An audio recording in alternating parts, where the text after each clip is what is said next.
mine here. Wow. Let's start with acknowledging that our economy is out of balance.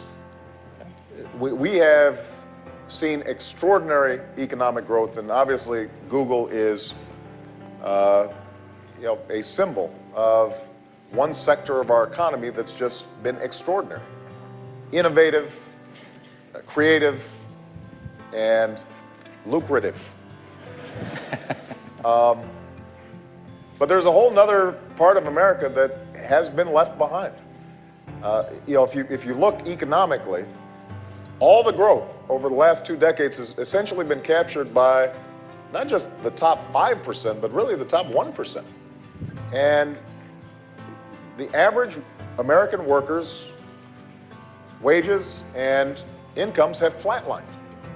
They're not making progress. And they feel anxious about it, and because they feel anxious about it, they are afraid of globalization. And that fear has been fed by our politics. Now, my strong belief is that globalization is here to stay, and it is a powerful potential tool for good. But we have to make sure that everybody has the ability to access what's good about globalization. And right now, people are locked out. So very specifically, what would I do? I would transform our education system. And that means that we invest in early childhood education to close the achievement gap that exists right now. And that's not just pre-kindergarten. I mean, it's 0 to 3. From the moment a child is born, if they're born to an at-risk parent, we're going to that parent and we are helping them. If that parent can't read, we will teach the parent to read so they can read to their child. But make sure they're prepared for school. That's step number 1. In terms of K through 12, we know that the most important element, other than the parent, in the child's learning is the teacher. So I will be a president who stops talking about how great teachers are and actually starts rewarding them for being great by paying them more money.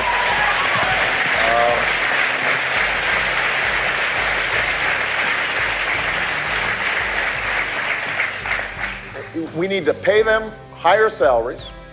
We have to give them more professional development, especially in their early years where they start. And we have to change how we assess progress for teachers, because No Child Left Behind has created a situation where people are being taught just to standardized tests. They're not being taught art, they're not being taught music. It is stifling for the teacher and for the student. Now, we have to have high standards, but those standards have to build on what is best about the American education system, which is innovation and creativity. So that we have to take care of. We have to make college way more affordable. And one way I will immediately do that is get banks and financial institutions out of the business of providing student loans.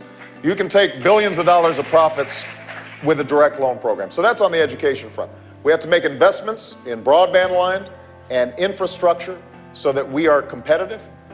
There has to be lifelong learning available so that people can continually retrain. I mean, I will steal a phrase from, I think it was Tony Blair, who said that we can't guarantee employment for everybody, but we can guarantee that everybody is employable. And that means that people have to be able to constantly transition in terms of their ability to adapt to new circumstances. And technology can play a critical role in that, but we've got to make sure that it's accessible and available to every person. And the last point I would make is that we've got to rebuild our social safety net that has not been adapted since FDR. So we've got to make sure that healthcare is available even when you lose your job, that you have a retirement account that follows you with the job. Part of the reason we're an innovative society is that we've always felt that, you know what, if we take a risk and we make a misstep, that there's some cushion there for not just us, but for our families as well. And that's why universal health care is so important. That's why creating new systems to help people save is so important, so that we'll actually spur on people's willingness to take risks in the marketplace. Right now, they don't feel as if they're able to do so. Okay.